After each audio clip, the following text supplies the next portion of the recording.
Mackenzie. Hey, this is Owen. Don't forget to like our show and subscribe. This podcast is brought to you by the Love and Kindness Project Foundation.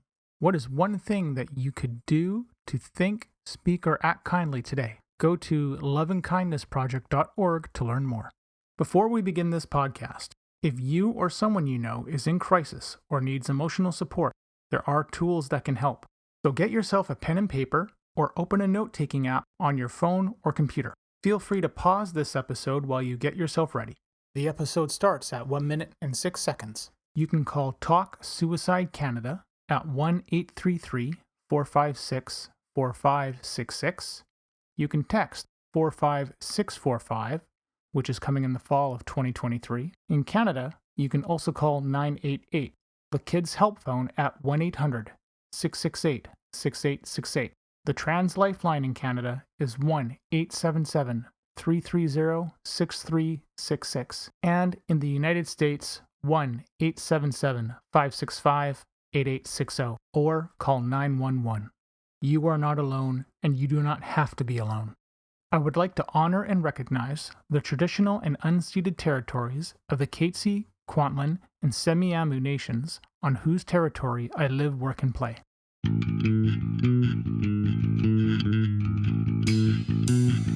Welcome to We Are the ADHD Family Podcast. This podcast is meant to chronicle our journey with ADHD, autism, and other discoveries along the way. I reach out to advocates, experts, individuals, and other families that want to raise their voices and empower those on their journey. My name is Mark Smeets, and I am passionate about removing barriers for others through creating connections and building on strengths and practical problem solving. I am married to Siobhan, a parent to 2 wonderful kids, and all of us have ADHD. I want you to feel like you have power and hope. And now, into the episode. So the other day I was on the couch and I was listening to my AirPods. I went to get up, go do something else. Got distracted, went to do other things.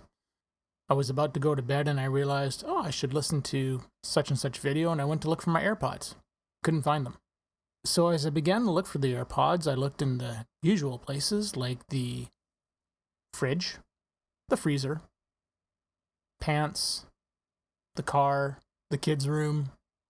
I seriously could not remember where I put them. I eventually found them the next day. They had fallen into a basket that was beside her. And honestly, I feel ripped off. Why couldn't I have found them in the freezer or the oven or in the garbage? Why couldn't they have been in a place that was weird and unusual, not just in the basket? Hey everyone, I hope you're all doing fantastic and are looking forward to my conversation with Jeff. Just a quick programming note. Unfortunately, Jeff realized that he was late for a meeting when we were doing our recording, and we ended up having to cut our conversation short. But we're going to talk again because it was a heck of a lot of fun.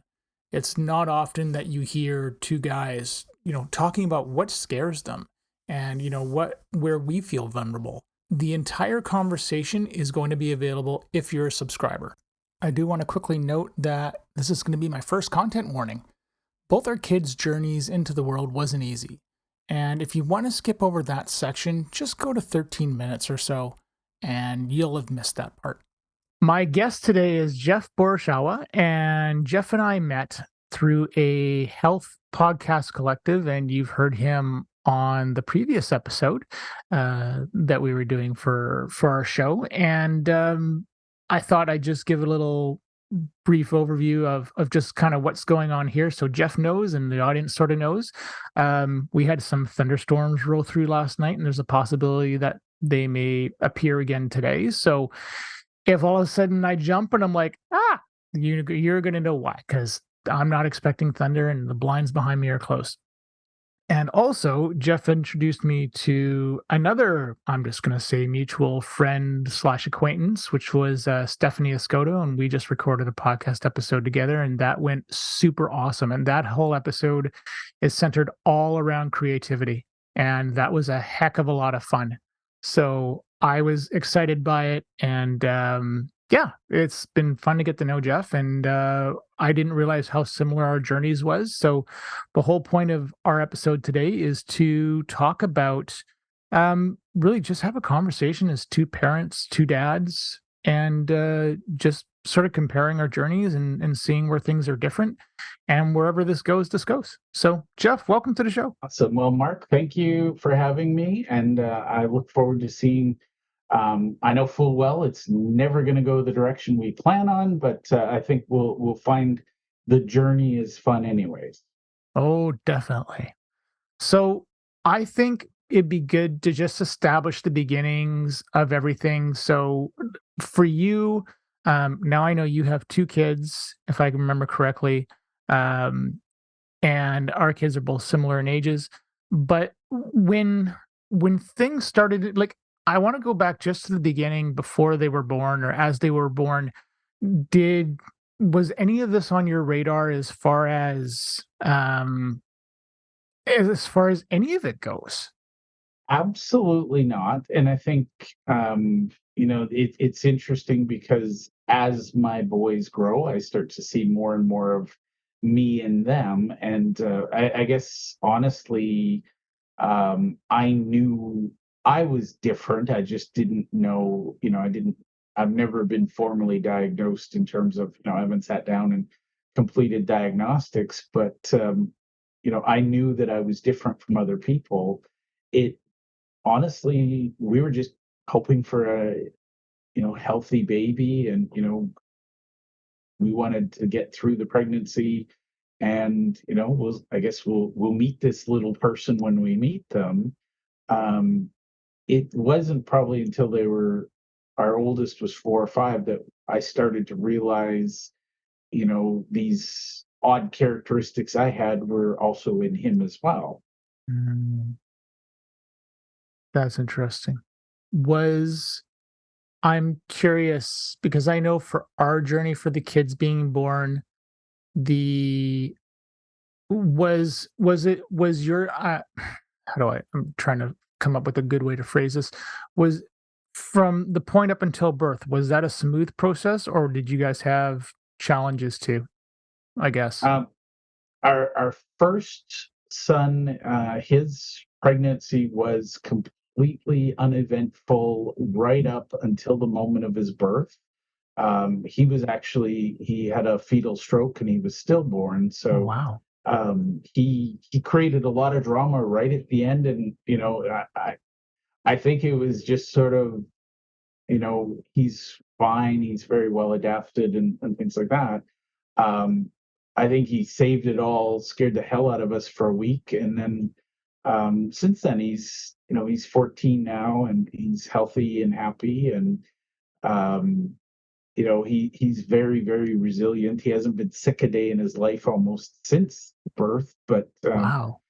you know, there were 3 minutes where the doctors called him and they were about to stop resuscitation. So yeah, we had no idea. And then our second child's, um, his was a very odd pregnancy. The doctors misdiagnosed a lot of things.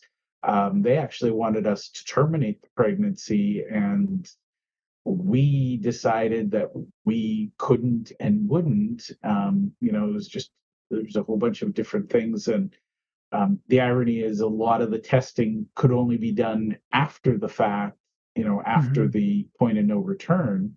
And, we had to sort of accept that, it is what it is. We'll deal Yeah. with whatever happens in the end. And happy to report that most of the things they were worried about never came to pass. Hmm. Very grateful that we were stubborn enough to fight for him, because the world would be a much worse place without him in it. So Yeah. Yeah. I know for me and us, like my wife and I, the journey for our son being born, like our daughter was our daughter was smooth. It was everything was sort of scheduled, and I mean, the first time you go through birth, you're not going to know. You don't know sort of what you're going to expect or whatnot, and the process of Owen being born was that was hard. We ended up nearly losing him twice. And I haven't mentioned this or done an episode or anything on this part of it. The first time was a misdiagnosed miscarriage. And the second time was the emergency C-section, and we didn't realize the cord was wrapped around his neck. So that whole experience of, it deeply changed everything, the way that I look at pregnancy and everything else. And to me, pregnancy is very much about women's health, and anybody who doesn't see it, just we need to do so much more. We did. I just think Yeah. we're so behind in that regards. But I feel like you and I are pretty much on the same page as far as that goes. But it's interesting to sit there and have that, because there's that sort of terror you have of, especially because we're not the ones pregnant, like you and I. I mean, we don't have that. We are, the only thing that we can do is advocate. And like, I remember when Owen was born, my wife had lost a lot of blood, and she was out of it. She was sick, and that was scary, because I was in the recovery room with Owen holding him, and she's getting stitched up, and I think they were giving her infusions or whatever it was, but that moment of just, what the hell's going on, and you don't know, is terrifying for us. And we're not the ones being operated on, and it's like, what do you do now? It's scary. Um, there's sort of the first lesson in being an advocate too, half the time. You're thrown Well, into this and because honestly, you Mark, don't know what to ask. You don't yeah, know what to ask. you just get comfortable being there and asking whatever. Like, I can empathize and relate, because with my oldest son, his cord wrapped around, and they don't know if that triggered the stroke or if Mm. it was just coincidence. But we went from me, my wife, and a couple of nurses and a doctor. All of a sudden, there's 30 people in the room shouting at each other and telling each other what to do. And I'm just like, what do I do? Where do I stand? Like, Yeah, it's, yeah, yeah, yeah. yeah. It, I mean, this is a dark humor sort of story, but I mean, I look and I laugh at it. The After Owen had come out of Siobhan, and they had, he was screaming and crying. It was awesome moment. I loved it. I loved hearing his little voice. And the nurse the nurse had told me to, like, okay, well, we're gonna go weigh him now. We're gonna go over to this part. And she goes, I want you to look down and follow the line. I can't remember what color the line was, but you're going to follow the line. And we're going to go to this room, and I don't want you to look over here. And the over here she meant was over at Siobhan, because she was open, because it was a C-section. So, Yeah. just look down and just walk through. And I'm just sitting there going, I told the nurse, I'm like, are you afraid I'm going to pass out because of the blood? and and she's like, pretty much. And I'm like, oh no, trust me, I'm good now. Because you've gone through so much stuff and you've seen this. Is like, no, I'm pretty much fine with it now at this point. And it ended up being the case. So yeah, I actually didn't end up looking over there. I just went over and dealt with him. But I laugh at that moment of just being told to look down, and I'm like, no, I'm okay, I'm good. Um, And the that's the thing. I mean, you don't know what to do. Like, there's no guide. And, No, I'm not going to say this right, but, I grew up on a farm, and, birth was just a natural part of life. And, there's that once a year pregnancy where you lost some livestock, and you just kind yeah, of assume that nature knows what to do. But then when you get into the complexities of human reproduction and human birth, there's nobody sits you down and says, hey, here's what to expect. It's just, yeah, you show up, and you're like, all hell breaks loose, and you're like, okay, you know how do we rebuild this? And had some time where my wife, they weren't sure if she was going to make it. And my first worry was, how do I tell her, if we lost the child? And then I'm like, wait a minute, what if I lose her? yeah, And it's amazing how all of that can go through your mind in seconds. yeah, It was, yeah, if you look at the clock, it was probably 3 minutes from drama to everything sort of calmed down.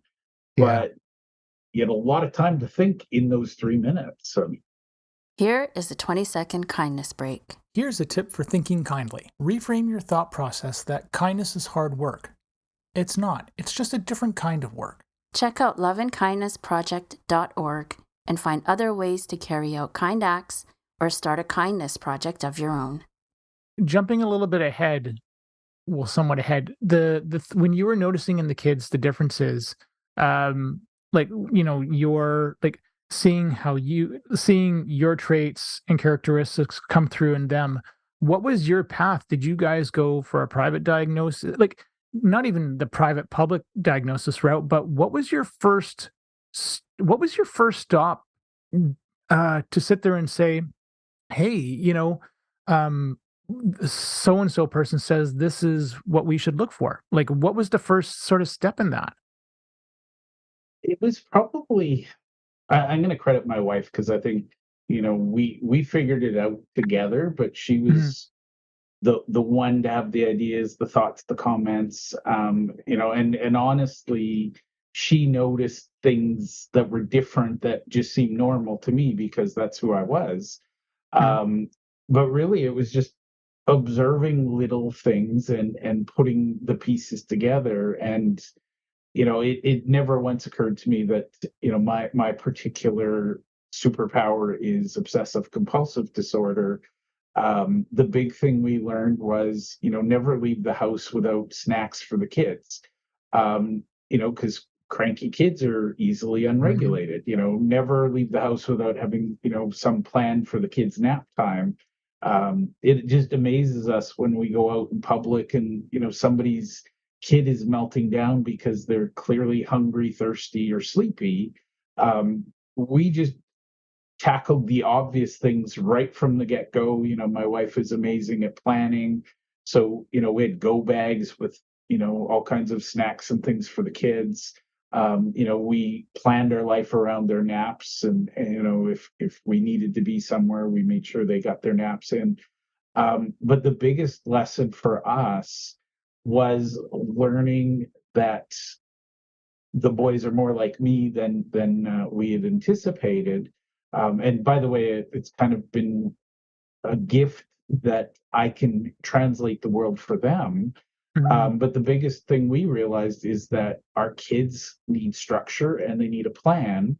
And so we never leave the house. And again, I'll credit my wife with this. We never leave the house without telling the kids, even when they were babies, here's what we're doing. Just don't freak out. But the big thing is we always give them, and by the way, this is probably good parenting just as a general lesson. Um, Kids with OCD don't change gears very well. So we always give them a heads up and say, hey, in 10 minutes, we're going to do this. And really, it was just observation that when you say to, when my oldest was 4, we'd say, come on, let's go, we're leaving. And he'd dig in his heels. And, you've not met someone more stubborn than a 4-year-old with OCD being dragged away from whatever he was doing. Um, and what we realized was there was this pattern, and that's where I think I came in. I'm really good at spotting patterns.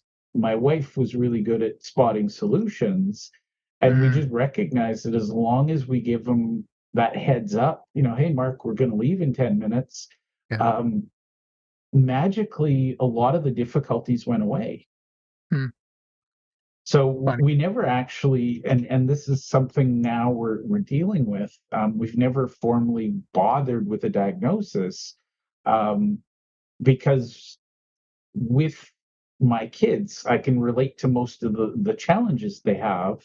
They're overly stimulated by light. They're overly stimulated by noise. You want to make them miserable, put them in a room full of loud kids for a few hours. With The bright public lights. school, yeah.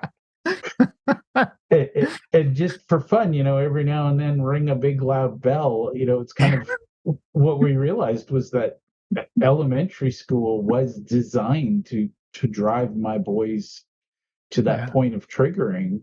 And really just I've learned over the years, here's some things that worked for me.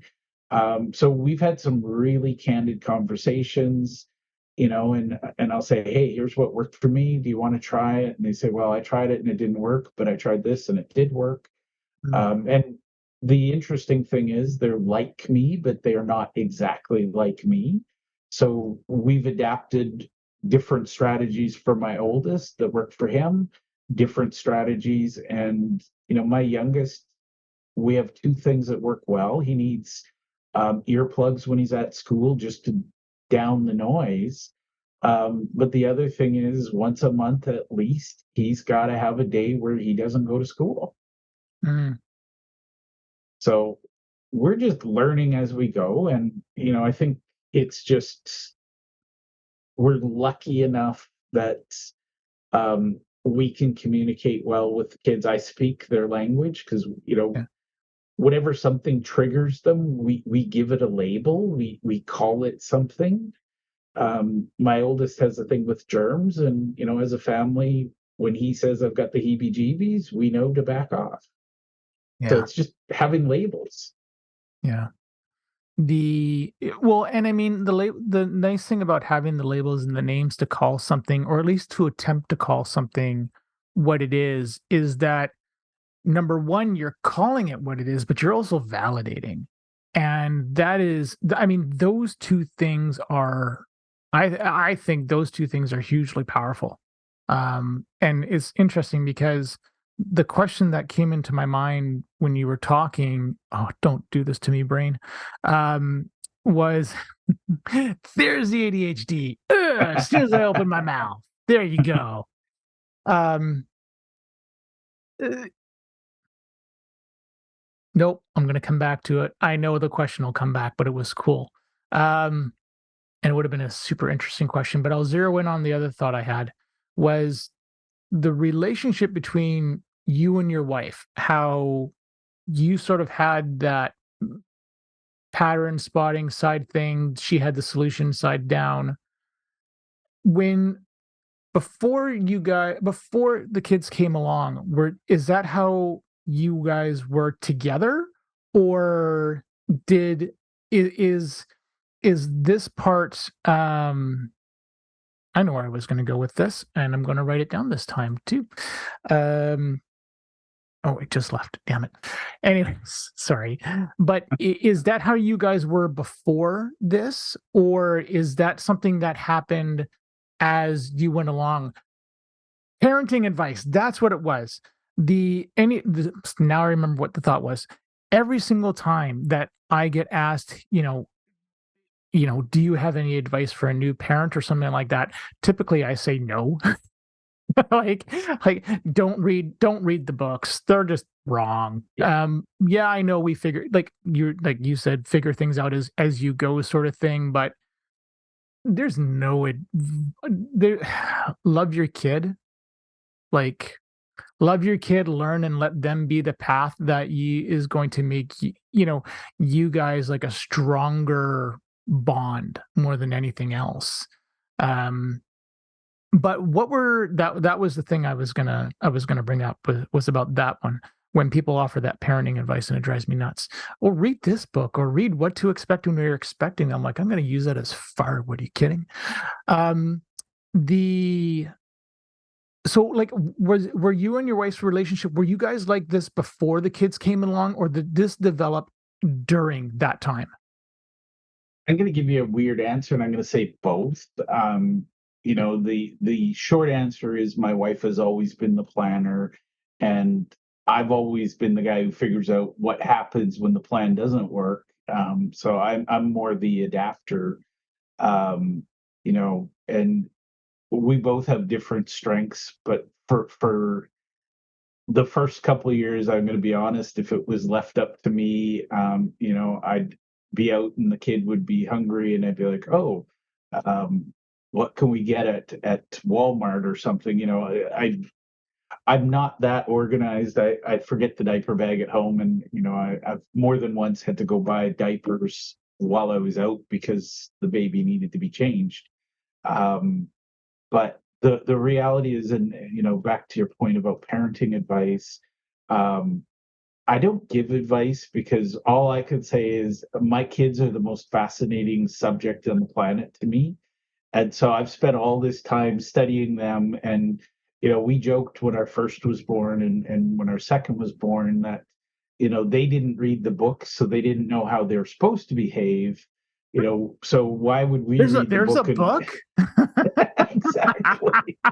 So why would we expect them to have read the book and understand? So, we just realized, and I think this is important, kids, even though they look alike and they might act alike and they might sound alike, they're still going to be, because that was the thing. Our oldest, we had 4 years of working with him. He was really gentle with us and he was kind and he kind of gave us a lot of patience when we needed it. But all the things that calmed down number one did not work on number two. All the favorite TV shows, nope, he doesn't like that. The favorite toys, they were and frustrating because they looked alike, they sounded alike, but man, they were at the heart very different. And it was just one of those things we kind of early on we just let go and said, we started from a place, both of them, we were so grateful to have them. We let them figure out how they needed to be and we adapted with them. And I'd like to say we have a really, really good relationship where we've talked things through. Even, our boys didn't have tantrums like many other kids. Again, if there was a triggering moment, it was just up to us to be detectives and say, okay, remove hunger. Okay, done. Remove thirst. Done. Okay, let's have a nap. Okay, what else is there? It's just, but that's my big advice is just be curious about your kids and find out what they need, because one way or another they're hardwired to tell us what they need. We just need to be listening and advocating.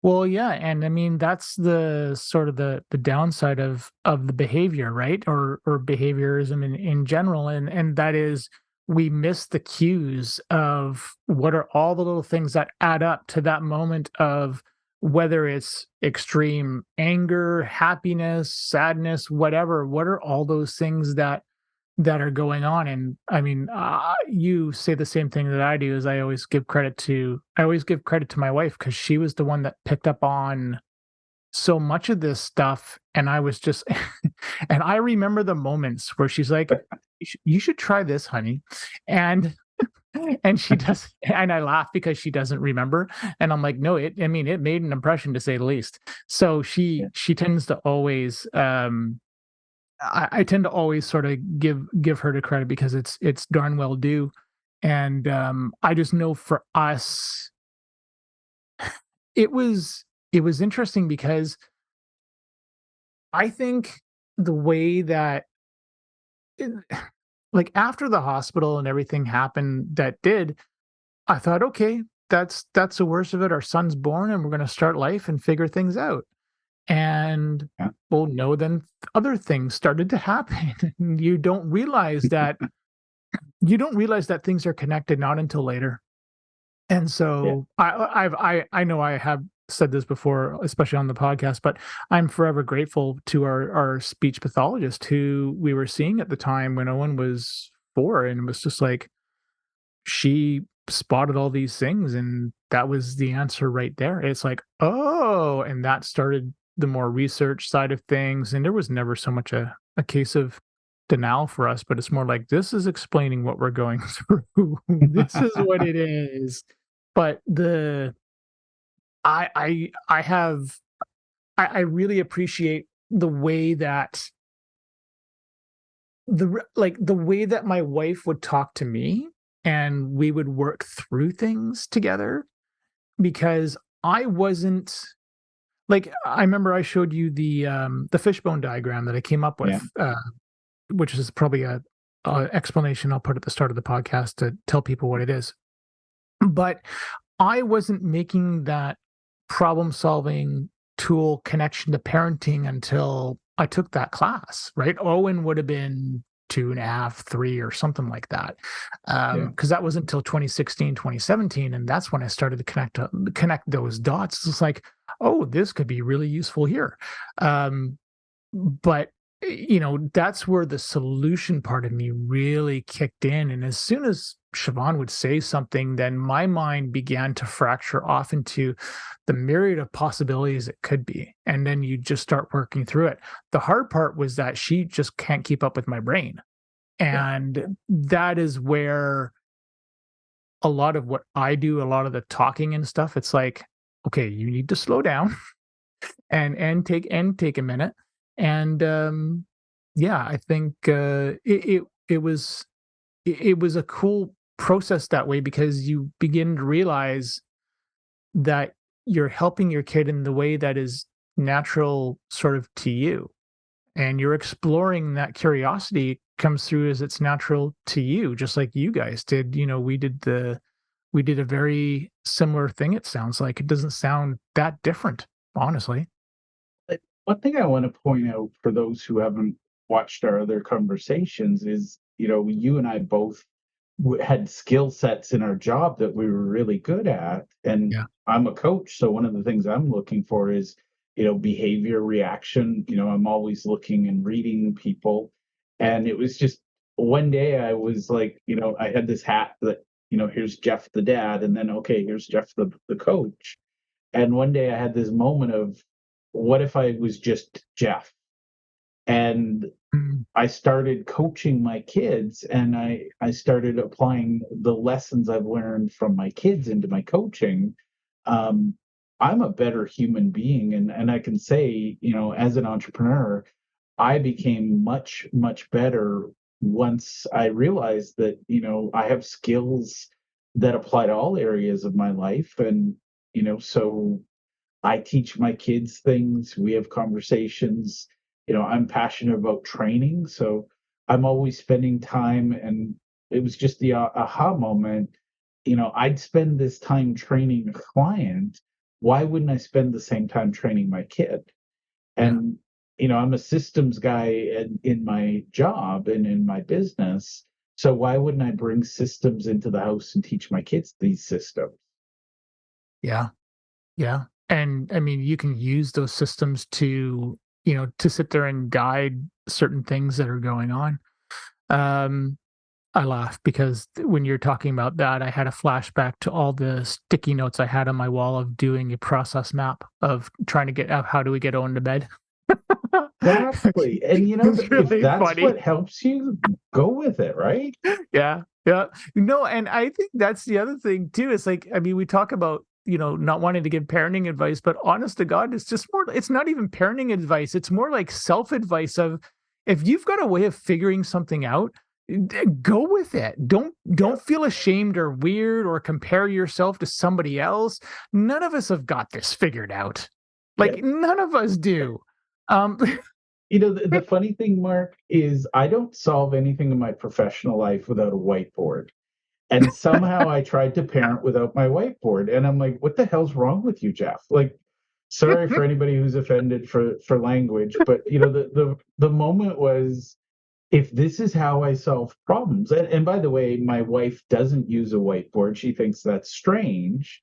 So we tried to default to her thing. But the reality is, if you think about kids, they only have so many reasons they cry. And yeah, if you can create a system to eliminate the big three or the big five, life with a kid is easier. And I'm not saying easy, but it's easier. And whether your kids have big demands or little demands, most kids need to deal with, food coming in, food going out, mm, um, you know, liquid in, liquid out, and, awake or asleep.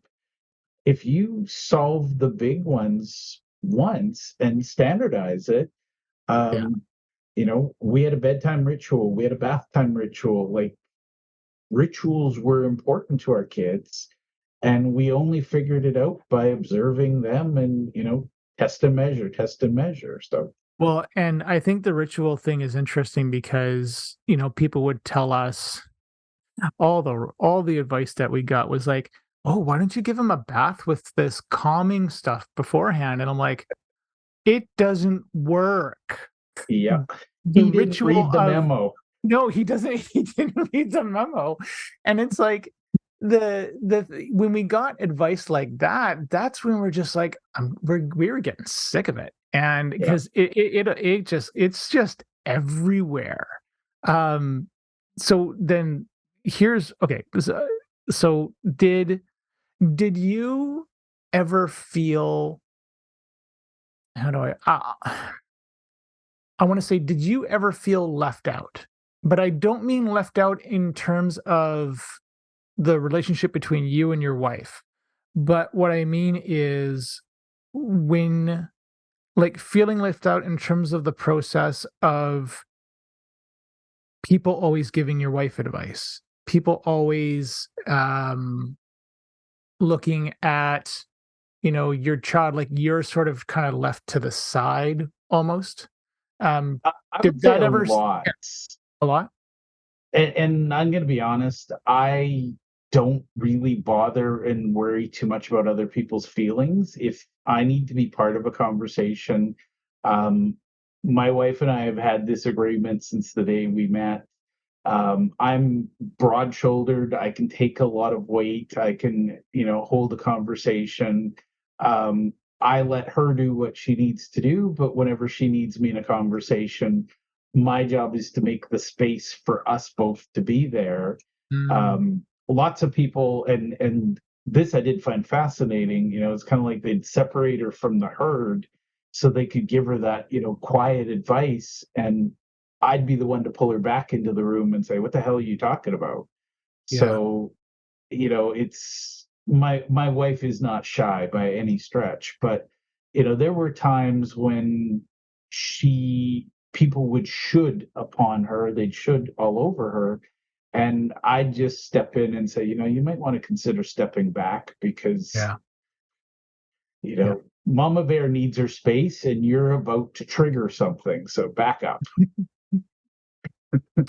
But You're concerned for their safety. yeah, this isn't about me. It's not about her. This is for your own safety. You might want to take 10 steps backwards. And, yeah, a But lot of people like to give advice that's unsolicited. And that would be my one big piece of advice is ask don't. somebody if they want your advice before you offer it, because, Yeah. especially when you deal with pregnancy and postpartum, that advice might be returned up your backside with a shoe. So just Yep. Yeah. think So carefully how important it is to give that advice. that the thing that you said about, like, your role is to make that space, for you guys. Was that something that was there pre-kids, or was that something that developed through the kids? It's something we've definitely consciously cultivated since we've had kids, but Mm. it was always there. I am a huge advocate and supporter for my wife in any way, shape, or form. So anybody who makes her life difficult, they get to deal with me. And that's just our partnership. And by the way, trust me, she can handle her own. It's just every now and then somebody needs to hear a little louder voice saying back up. But that's the thing with my kids. I've known from day one, they're helpless, they're small. Nobody's going to advocate for them unless I do. Yeah. So I owe it to them to be as big as they need me to be to protect them and to Yeah. advocate for them. So Yeah, it's nuts. I think this having that space, and I don't think either you or I are not saying that we're trying to speak for our significant others or something like that. It's, I mean, number one, sort of figuring out where we fit in the process to begin yeah, with. Um, but exactly. number two, I think there's a difference in the distinction that you or I make versus someone who is trying to speak for that person that I think gets the bad sort of reputation, whereas we're trying to, amplify and let that person's voice be heard. Yeah. And I mean, with me and my wife, it bugs it bugs her because I will sort of try and do that kind of thing. Like, are you sure this is what you want to do? Because I'm going to sit there and open my mouth, and then what happens when I do that, honey, is that you're probably going to get what you want, which is fine. But I sometimes do struggle to be subtle. Yeah. No, Well, and honestly, Mark, I'm we have working on it. signals for that. What's that? We have signals. I always joke, do you need the nudge or do you need the nuclear option? Because I got both. Yeah, pretty much. Whereas And I don't know. She lets me know when she wants the nuclear option, and we reserve that for the worst case scenarios. But yeah. Hey there, it's just Mark now. Unfortunately, Jeff had to cut our conversation short as he realized he was late for a meeting, but we are going to chat again at some point. I hope you enjoyed the conversation as much as Jeff and I did. When I was editing this, I was still chuckling to myself.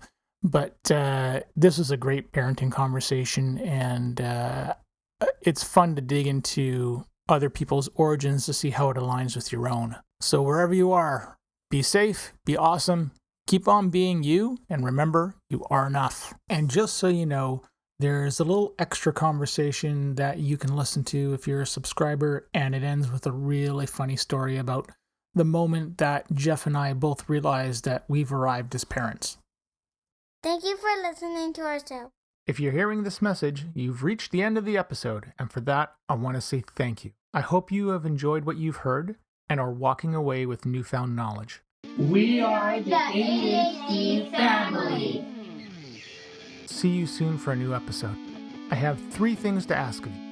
Number 1, if you have any comments, questions, or guest ideas, please leave a comment on the Facebook page. Number 2, please leave us a review on Apple Podcasts or Spotify. It helps people find us. And number 3, if you want to be a guest on the show or know someone who would make a great guest, contact me through our Facebook page. This podcast is open to everyone. You don't need to be an expert, just passionate and want to see change. The opinions expressed by the host and guest are not associated with any employer or organization unless otherwise stated.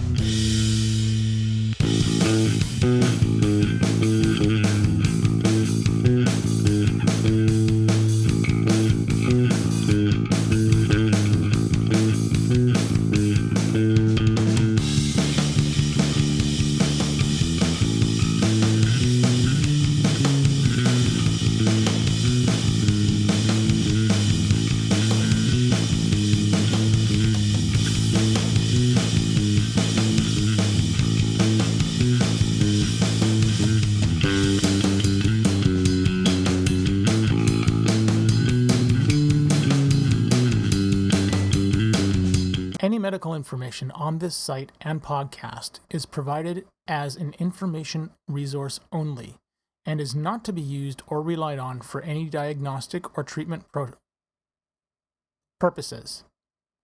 This information does not create any patient-physician relationship and should not be used as a substitute for a professional diagnosis and treatment. Please consult your healthcare provider before making any healthcare decisions or guidance about a specific medical condition. The show, host, and its guests expressly disclaim responsibility and shall have no liability for any damages, loss, injury, or liability whatsoever suffered as a result of your reliance on the information contained in this site or show. By visiting this site and listening to this show, you agree to the terms and conditions, which may from time to time change or be supplemented by the show host.